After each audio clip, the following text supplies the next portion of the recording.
this is our day 3. Nagpe-prepare lang kami pero nandyan na yung sundo namin for the tour today. Mag-floating market tayo and then yung elephant camp. Yun yung mga agenda natin for today. And for the dinner, baka mag-judge fair kami. Tama ba? Yun. So, yeah, samahan nyo kami ulit for our day 3. Yay! This is our van for today. Sawadee ka! Thank you! Hello! Good morning! Sawadee ka! Good morning! Good morning!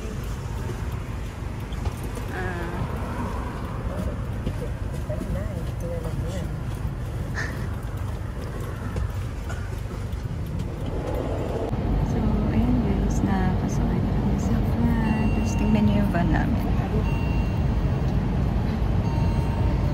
Para kami magkakaraoke. And we're going to the floating market and yung elephant camp para magpakain mga elephant, ganyan. This is the Meklong Station. Nag-stop over muna kami dito bago kami pumunta sa floating market. So yan, puro stalls lang din. Parang market. Although hindi ko sure if maabutan namin kasi yung pagdaan ng train. Yan. Buko, ganyan. Sabi ni Kuya driver namin, mas mura daw yung mga food dito versus sa floating market. Like times 4 pagdating sa floating market. Kunyari mga mango sticky rice, 10 baht lang dito. Pero sa floating market, 40 baht. Mga ganon. So, kung gusto nyong mag-food trip, dito na kayo. So guys, may nakita akong Thai milk ito pag pumili ako for only 40 baht. Tikman natin kung masarap. Dito siya. Dito lang din siya sa station. Yan, wait lang natin. Yan, ang bilis lang gawin. Sige, tikman na natin. Tap ko lang. Hindi ganun kasarap katulad ng mga binibili natin sa mga nakarang araw. Pwede na din. 40 baht. Pumili siya ng coconut for 20 baht. 20 baht. Thank you. Coconut for only 20 baht. 20 baht. Oh, you try it. It's good? It's good. It's not like in our country. Okay, yan. 20 baht. Masarap daw, guys. Bilhin na kayo dito sa Meklong Station. Coconut. Sarap. Mo. Yan guys, nakabalik na kami ulit sa van. Mga 1 hour lang kami sa Meklong Station. Bumili lang kami ng pasalubong ulit siya ng food. Siya bumili siya ng noodles. Sarap yan. Oo, sarap. Eman, ano binili mo? Coconut. Sarap. Parang puto kalachaw. Because it's creamy. So yun. Next down namin is yung elephant. Okay, see you. We're here na guys sa Changpuak Camp. Dito yung may mga elephant. Ayan. So tara, later papasok tayo. Okay, so we pay 100 baht. 5% na? Yeah. 5%.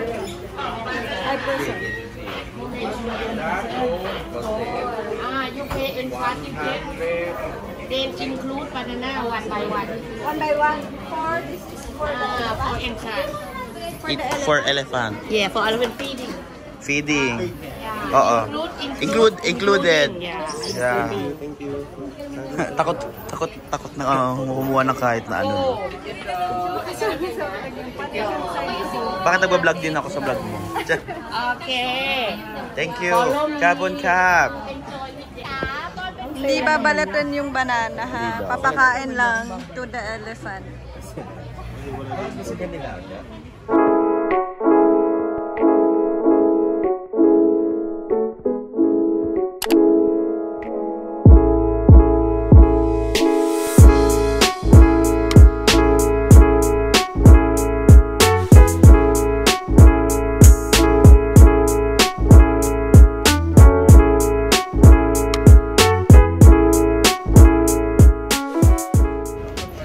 Tapos sarap yung pakainin yung elephant. Medyo nakakatakot siya kasi kapag kukuhanin niya na yung pagkain, parang braso mo yung makukuha. Pero fun naman, mukha naman silang mabait.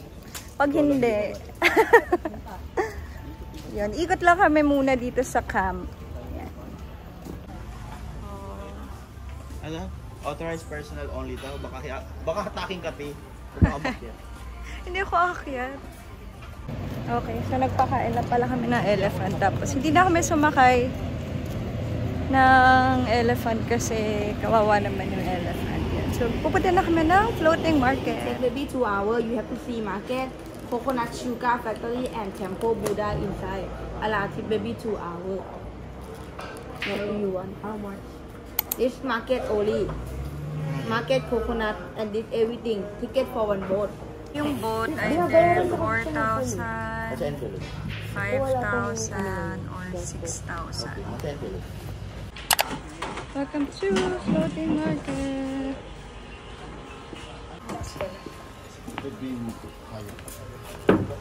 Okay, I want in front.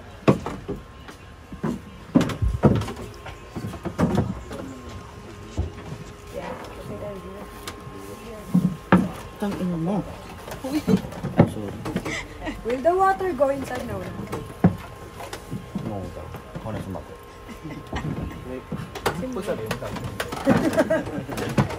Boat kayo, go.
Ice cream?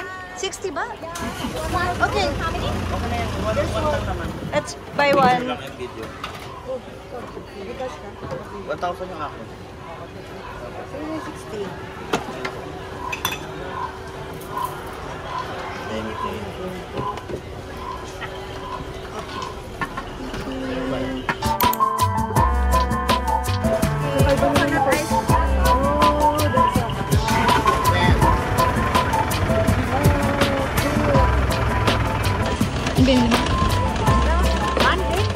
No, we have beer.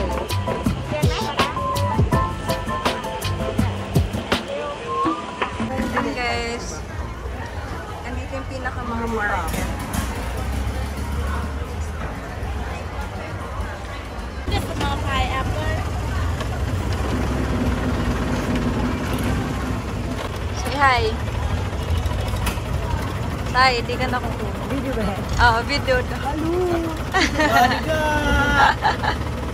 How much? Ipai, one set. One half. 50. How many pieces? Wow, เท่าไหร่ Fried quail egg.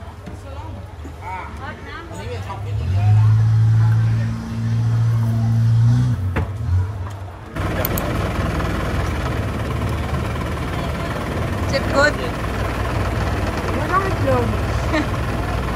Yan, tatanong kami ng price ng mga mugs, pero kinakabahan na kami sa presyo.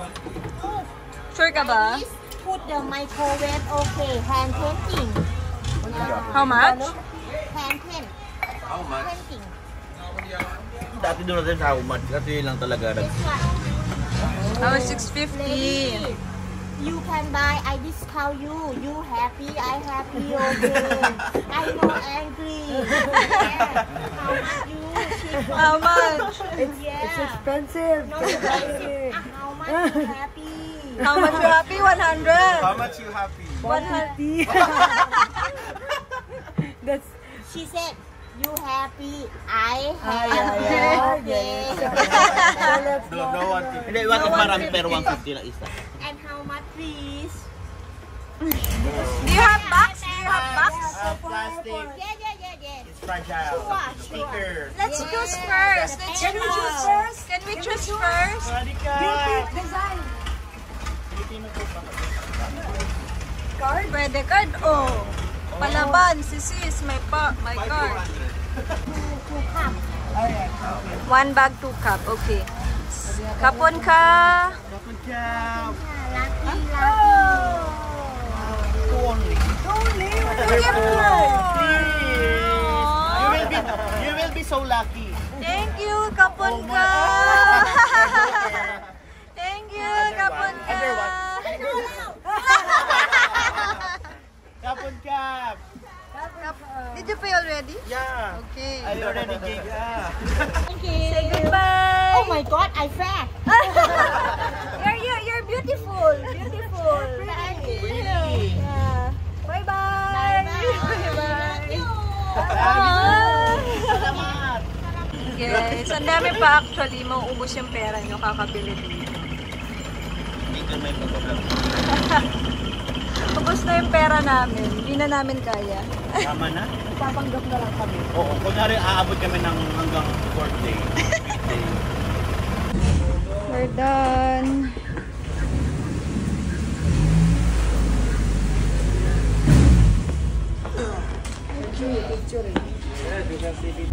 Yan guys, nakabalik na ulit kami sa van. Tapos na kami mag-floating market. Halos 1 hour lang din namin inuikot yung floating market. Ang dami kang mabibila, ang dami kang mabubudol kung marami kang pera. Pero pag wala kang pera, titingin ka lang. Pero marami naman kami nabiling food, yung coconut ice cream, yung fried quail eggs, ganyan. And then, bumili rin kami ng souvenir, yung mug, yung baso. At medyo nabudol din namin si ate na 250 baht na lang instead of 650 baht. Pero apat yung binili namin. Yun. So, ngayon, pabalik na ulit kami sa Bangkok. Sabi ni Kuya, 1.5 hours daw yung biyahe. So, yun, update ko ulit kayo later. Guys, tumiretso kami ng lunch. Pagkababa sa amin sa Airbnb. Tapos, yan. Siya kumakain na siya, oh. I ordered braised pork ribs. Instant noodles.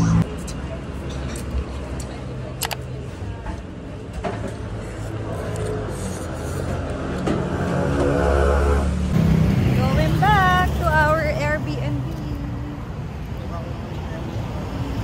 Hi guys! So ayan, kakabalik lang namin sa Airbnb namin. From the tour kanina, yung sa Elephant, sa floating market, ayan, pagbaba namin ng van dito, dumiretso na kami sa lunch namin. Mga 2 PM na yun, or 2:30, kami nakabalik sa Airbnb. Tapos yun nga, naglakad-lakad na lang kami.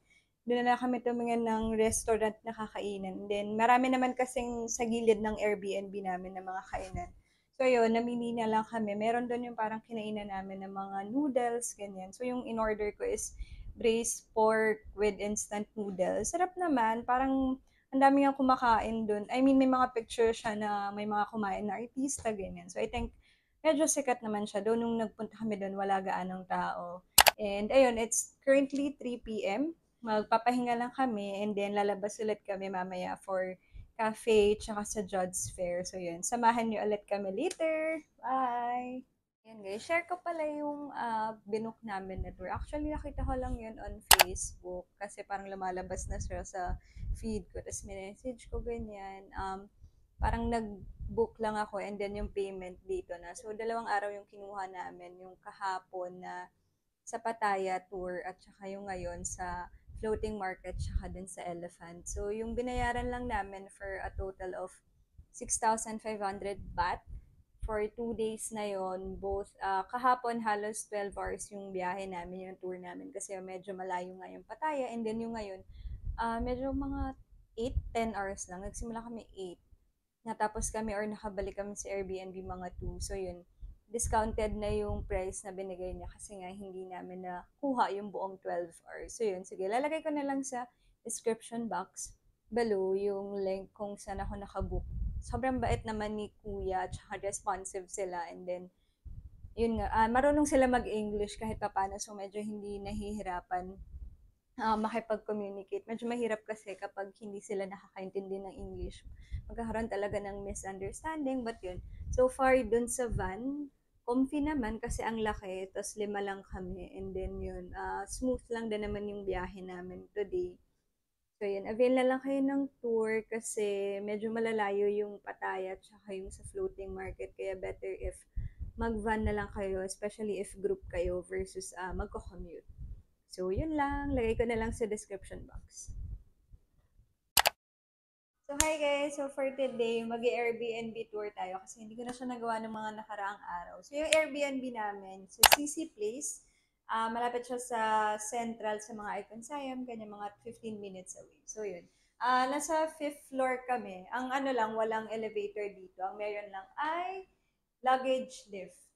So, dyan namin ilalagay yung mga luggage namin pag uwi namin on day 5. Yan. Tapos yan, pwede kang magsampay-sampay dito, pero huwag mo na makikita.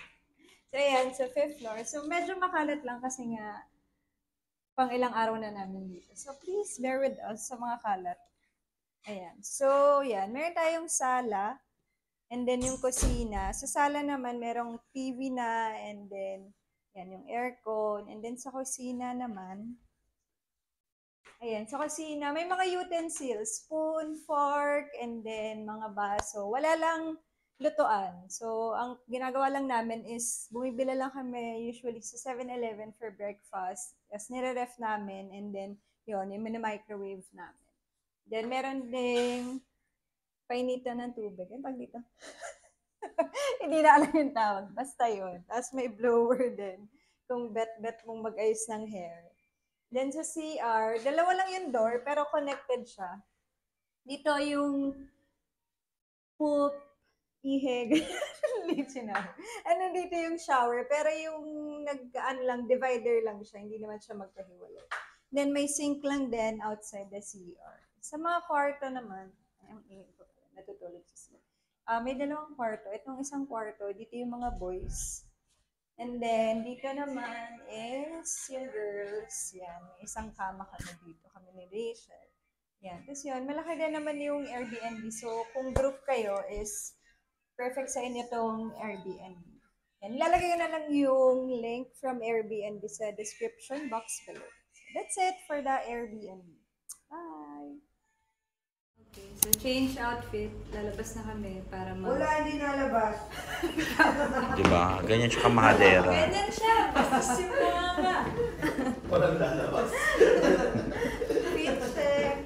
Okay, lalabas ulit kami for the cafe and sa Judge Fair. Doon kami ulit magdi-dinner tsaka mag-uubos ulit ng pera. So, see you guys!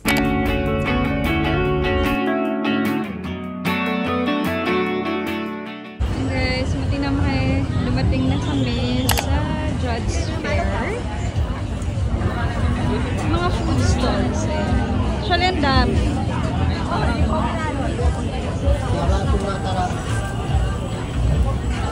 Ribs? Oo, ribs. Lobster, crab.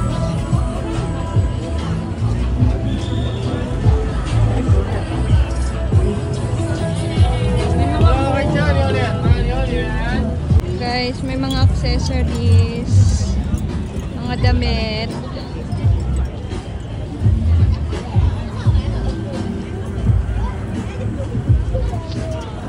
Actually, parang siyang Changi. Kasi ko 100 lang mura.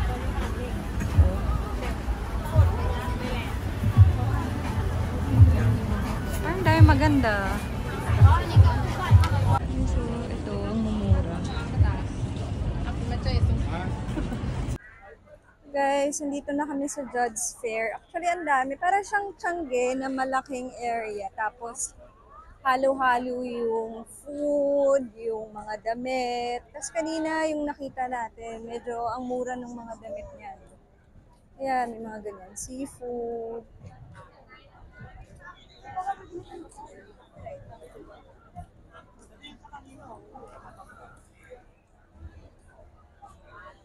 Ang dami. Actually, ma-overwhelm ka sa dami.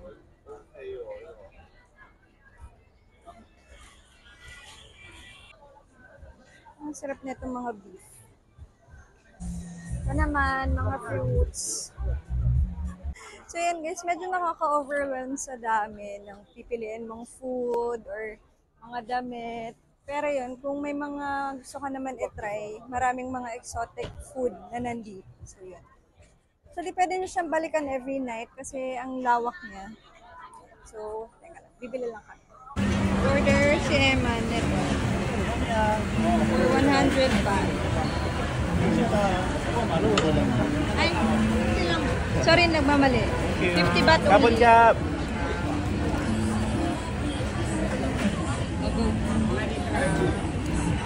May curry. Ano sa video yan? Curry? Curry yata.